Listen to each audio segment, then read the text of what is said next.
বোলপুর সাংগঠনিক জেলার BJP IT সেলের ইনচার্জ ষষ্ঠীচরণ দের উপর হামলা, লাঠি বাজ দিয়ে মারধর, মেরে মুখ ফাটিয়ে দেবার অভিযোগ। নানুর বিধানসভার কঙ্কালীতলা এলাকার হামলার ঘটনা। পরিকল্পিতভাবে হামলা চালিয়েছে তৃণমূলের গুন্ডা বাহিনী। 18 তারিখ লাভপুরে বিরোধী দলনেতার জনসভায় পতাকা বাঁধায় হামলা। অভিযোগ বোলপুর সাংগঠনিক জেলার বিজেপি আইটি সেলের ইনচার্জ ষষ্ঠীচরণ দের। তাকে মারধর করা হয়েছে, লাঠি বাঁশ দিয়ে মারধর করা হয়েছে, মেরে মুখ ফাটিয়ে দেওয়া হয়েছে, এমনই অভিযোগ উঠেছে। আর এই ঘটনায় অভিযোগের তীর তৃণমূল কংগ্রেসের দিকে। ভাস্কর মুখোপাধ্যায় টেলিফোনে আমাদের প্রতিনিধি আমাদের সঙ্গে রয়েছেন। ভাস্কর, ঠিক কি ঘটনা ঘটেছে, এখনো পর্যন্ত কি জানতে পারছো, কি অভিযোগ? দেখো, ষষ্ঠীচরণ দে হচ্ছে আইটি সেলে, বিজেপির আইটি সেলের বোলপুরের দায়িত্বে রয়েছে। এবং বিজেপির যেটা অভিযোগ যে গতকাল সে যখন কঙ্কালীতলা বাস স্ট্যান্ডে ওখানে দাঁড়িয়েছিল, হঠাৎ করেই তাকে অতর্কিত 10 থেকে 12 জন আসে এবং বাঁশ লাঠি দিয়ে তাকে পেটানো হয়। তার মুখের একটা অংশ ভেঙে গেছে, নাক ভেঙে গেছে এবং শরীরে বিভিন্ন জায়গায় আঘাত লেগেছে। গুরুতর আহত অবস্থায় তাকে উদ্ধার করে বোলপুর মহকুমা হাসপাতালে ভর্তি করা হয়েছিল। এবং এই বিজেপির যেটা অভিযোগ যে ষষ্ঠীচরণ দে যখন বিরোধী দলনেতা শুভেন্দু অধিকারী এসেছিলেন লাভপুরে, সেই সময় এই ষষ্ঠীচরণ দে তার লোকজন নিয়ে এই কঙ্কালীতলা পঞ্চায়েতে বিভিন্ন গ্রামে বিজেপির পতাকা লাগিয়েছিল। সেই সময় তাকে হুমকি দেওয়া হয়েছিল দেখে নেওয়ার, এবং তারই ফলশ্রুতি হচ্ছে গতকাল এই মারধর। এবং বিজেপির অভিযোগ যে পুরো ঘটনার পিছনে রয়েছে তৃণমূল, এবং তৃণমূলেরই গুন্ডা বাহিনী এই ঘটনা ঘটিয়েছে।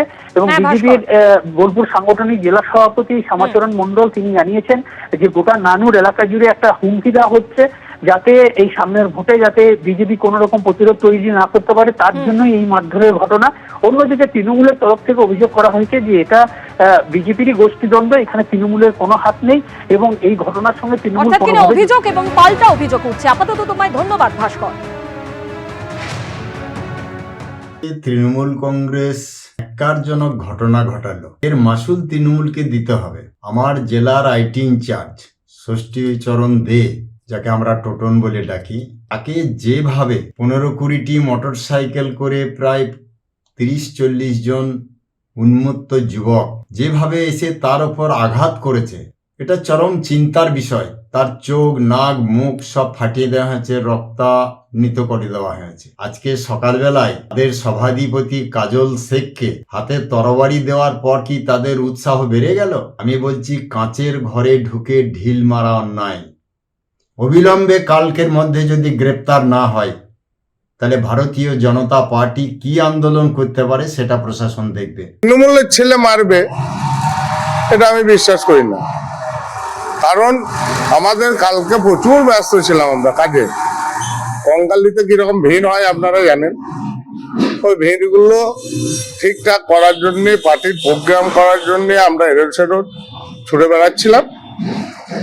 হ্যাঁ, তারপরে আপনাদের মুখেই শুনলাম কালকে ঝামেলা হয়েছে। তারপরে আমি একটু সোর্স মাত্র খবর নিলাম যে কোনো মদ দোকানে মদ খাচ্ছিল, দিয়ে নিজেদের মধ্যে ঝামেলা করে আমাদের নামে, তৃণমূলের নামে চাপাচ্ছে।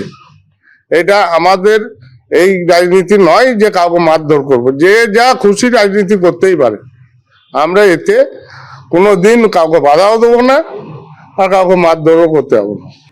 আরজিকর কাণ্ডে আন্দোলনকারী চিকিৎসকদের সংগঠন এবার ভাঙন ধরল। West Bengal junior doctors front ছেড়ে দিলেন অনিকেত মাহাতো। WBJDF এর বোর্ড অফ ট্রাস্ট এবং ট্রাস্ট সভাপতির পদ ছাড়ার কথা জানিয়ে ফ্রন্টকে চিঠি দিলেন আরজিকর আন্দোলনের অন্যতম মুখ অনিকেত মাহাতো। আরজিকর আন্দোলনের অন্যতম প্রতিবাদী মুখ, সামনের সারিতে থেকে নেতৃত্ব দেওয়া চিকিৎসক, সেই জুনিয়র ডাক্তার অনিকেত মাহাতো এবার ছাড়লেন West Bengal junior doctors front. ভাঙন ধরল আরজিকর কাণ্ডে আন্দোলনকারী চিকিৎসকদের সংগঠনে। West Bengal junior doctors front বা WBJDF এর বোর্ড অফ ট্রাস্ট এবং ট্রাস্ট সভাপতির পদ ছেড়ে দিলেন অনিকেত মাহাতো।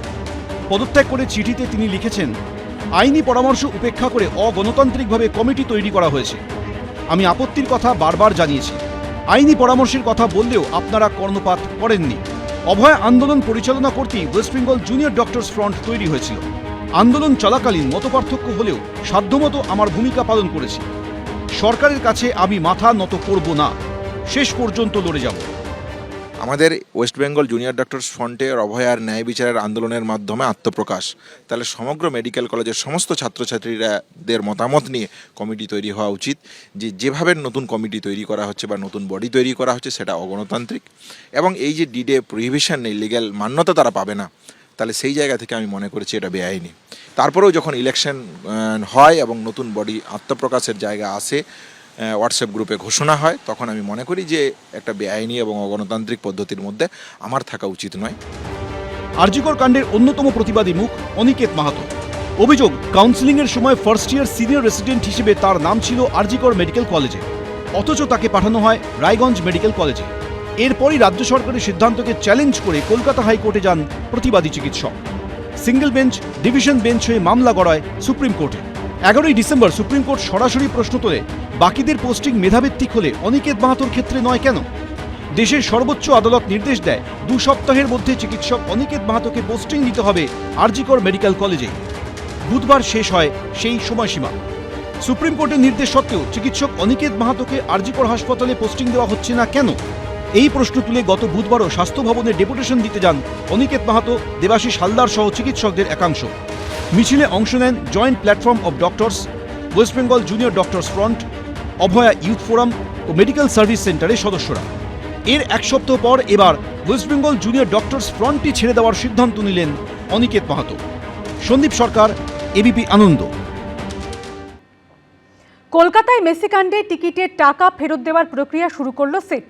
পুলিশ সূত্রে খবর, টিকিট বিক্রির টাকা ফেরত দেওয়ার জন্য আদালতের দ্বারস্থ হচ্ছে তারা। আদালতের নির্দেশ মতোই টাকা ফেরতের ব্যবস্থা করা হবে। কলকাতা পারেনি, করে দেখিয়েছে দিল্লি, মুম্বাই, হায়দ্রাবাদ। লিওনেল মেসির সফরের দিন যুবভারতীতে বেনজির বিশৃঙ্খলার জন্য দায়ী কারা? কাদের জন্য হাজার হাজার টাকার টিকিট কেটেও মেসিকে দেখতে পাননি দর্শকরা? এই ভিড়কে মাঠের মধ্যে ঢুকিয়েছিল কারা? কোনো প্রভাবশালীর চাপে কি বেশি ছাপানো হয়েছিল কমপ্লিমেন্টারি টিকিট?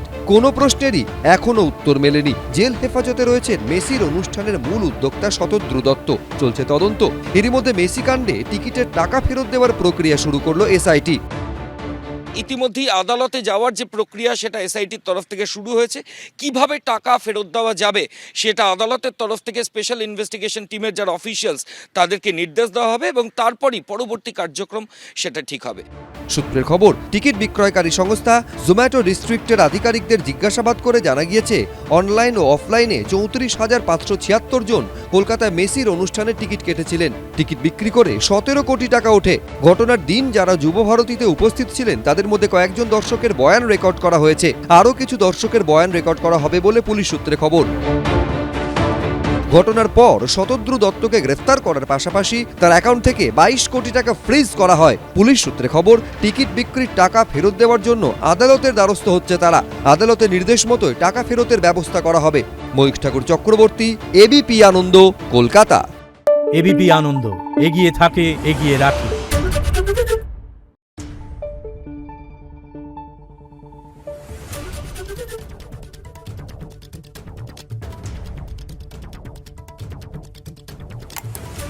Thank you.